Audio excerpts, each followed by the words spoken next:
욥은 계속 하나님의 그 권능에 대해서, 즉 하나님께서 권능으로 행하시는 큰 일들에 대해서 이야기하고 있죠.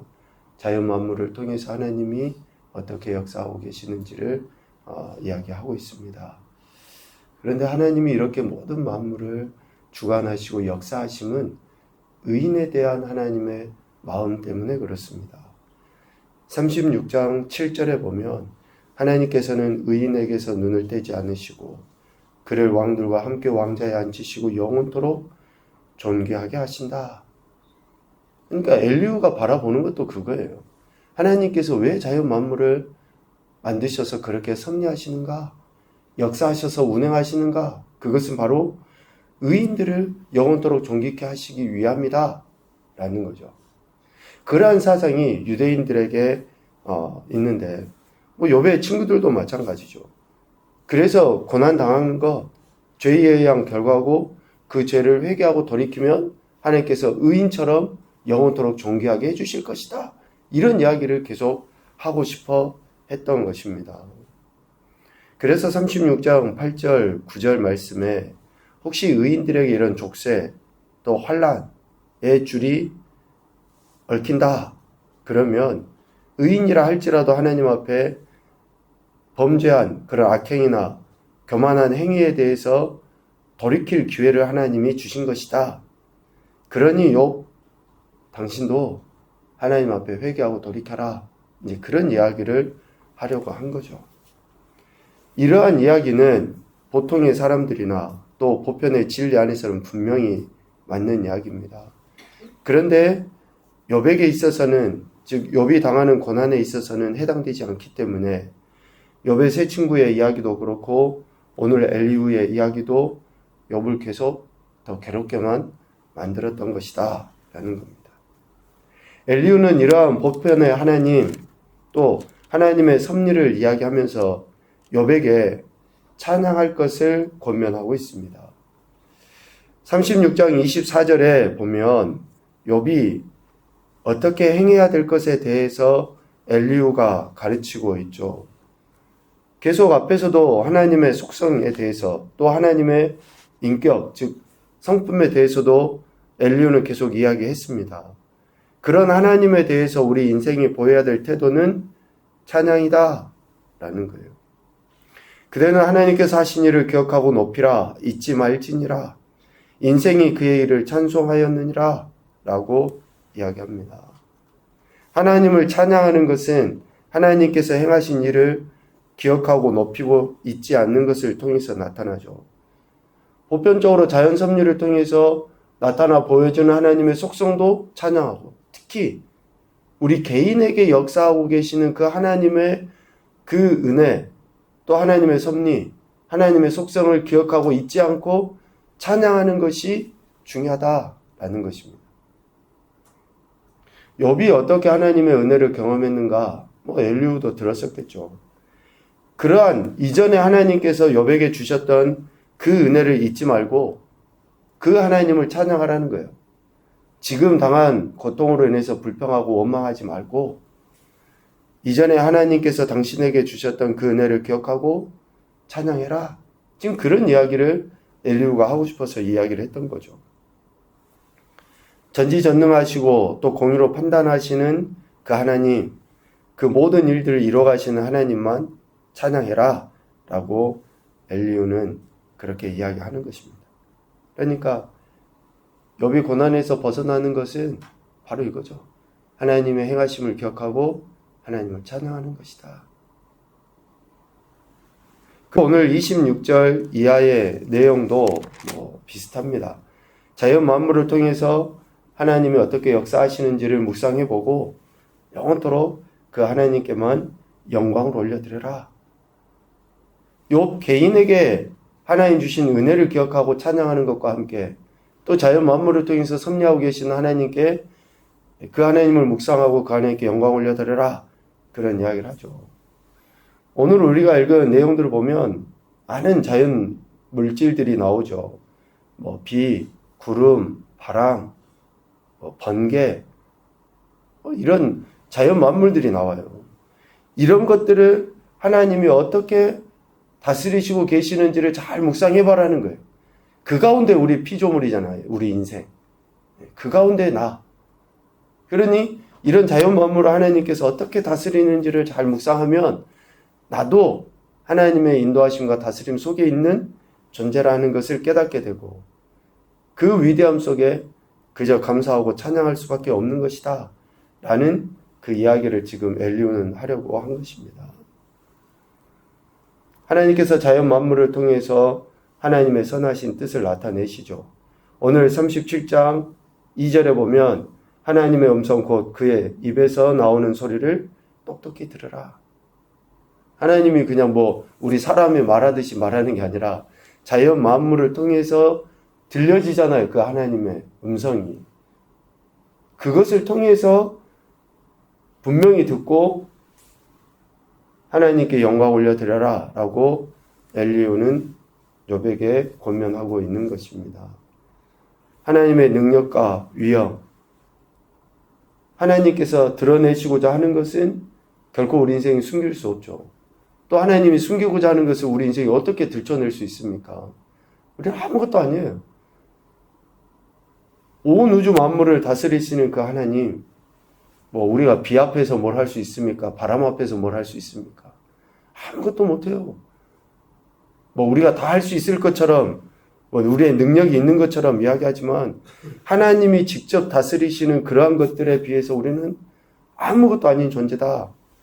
그러니, 그러한 위엄과 능력, 권능 앞에 우리가 보일 수 있는 것은 겸손함이고, 그 겸손함 앞에 하나님 앞에, 그 겸손함으로 하나님 앞에 나가 찬양과 영광 올려드려라. 모든 자연세계 만물을 깊이 묵상해 보면서 하나님께 영광 올려드려라 라고 이야기하는 것입니다.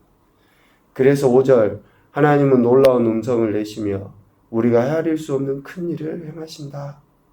엘리후는 이야기하죠. 또 12절 하나님은 모든 피조물을 주관하시고 땅과 육지 표면에 있는 모든 자들에게 명령하시는 분이시다.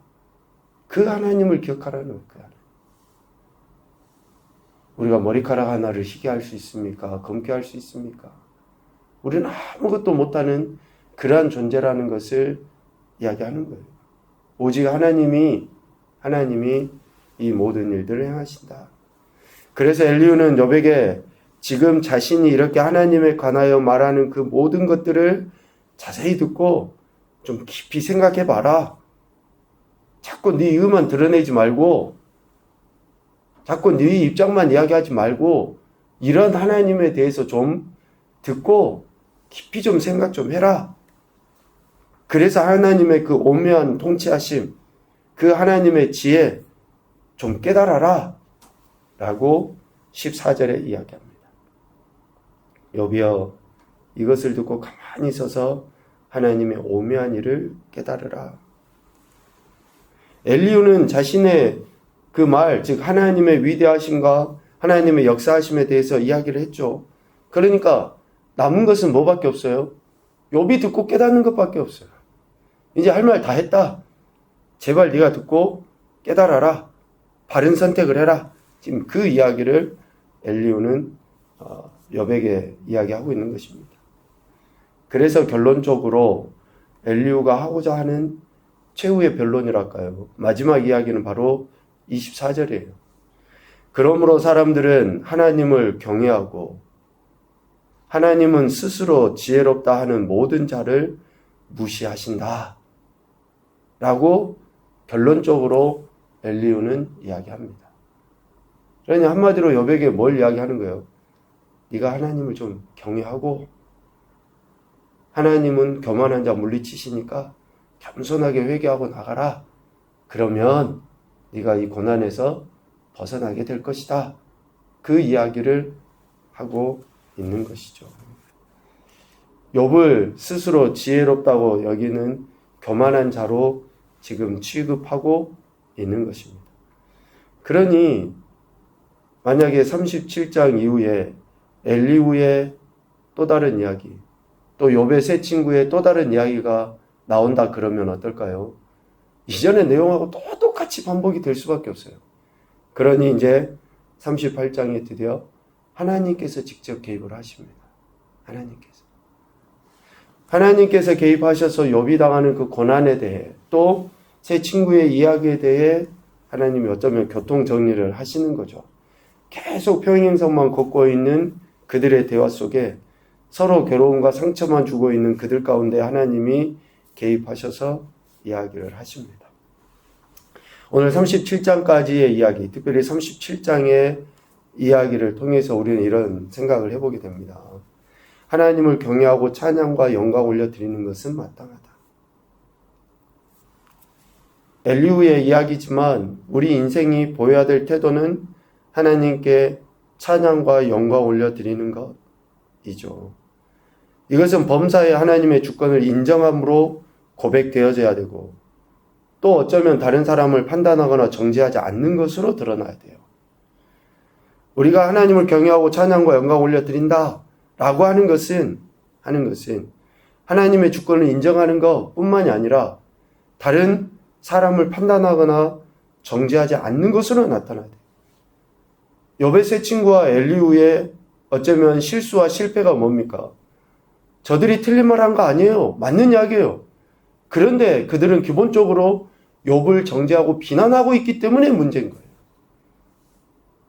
저들이 하나님을 찬양하고 영광 올려드리는 거 맞죠? 그런데 욥에 대한 비난과 판단, 정죄가 있기 때문에 문제가 있었다. 그것이 지금까지 오늘 욥기의 내용이다라고 우리가 보게 됩니다. 첫 번째 교훈입니다. 하나님은 교만한 자는 물리치시고 겸손한 자에게 은혜를 베푸신다. 아무리 강조해도 지나치지 않습니다. 하나님과 사람 앞에 교만한 자, 자기 의를 드러내는 자는 반드시 하나님께서 물리치시고요. 겸손한 자에게 은혜를 베푸십니다.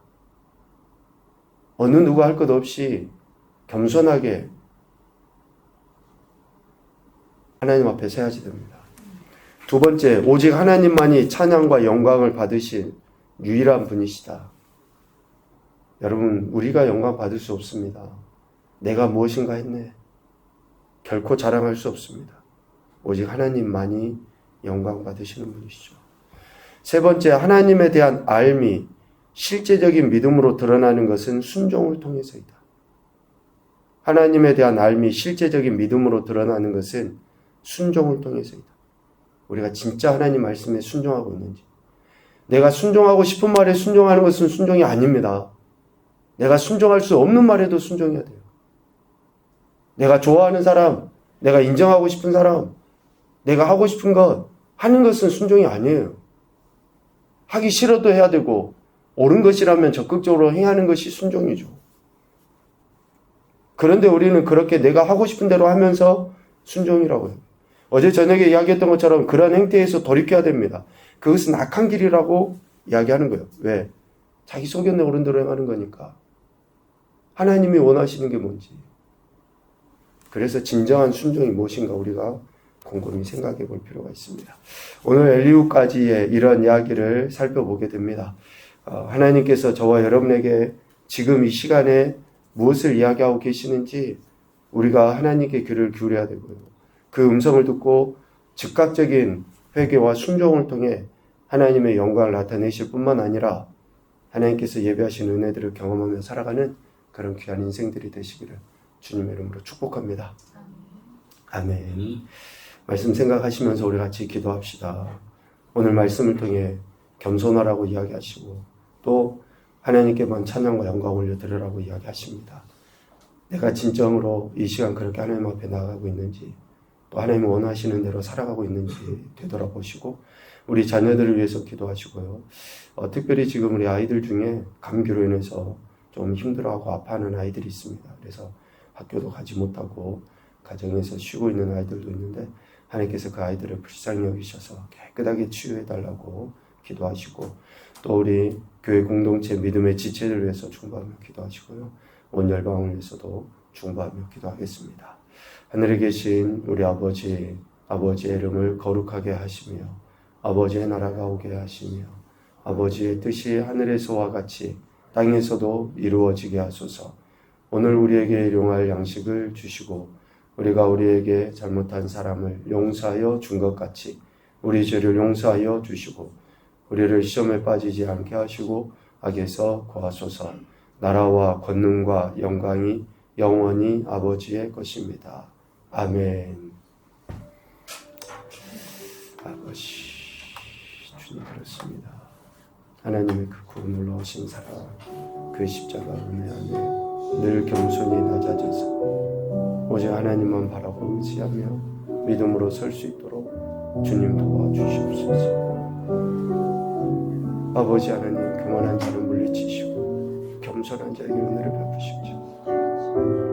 그 겸손함이 자기의 의를 드러내며 아니라 하나님의 영광을 나타내는 것으로 드러나 보이게 하시고 하나님의 크신 이름을 찬양하는 것으로 나타나 보여줄 수 있도록 주여 역사하여 주시옵소서. 아버지,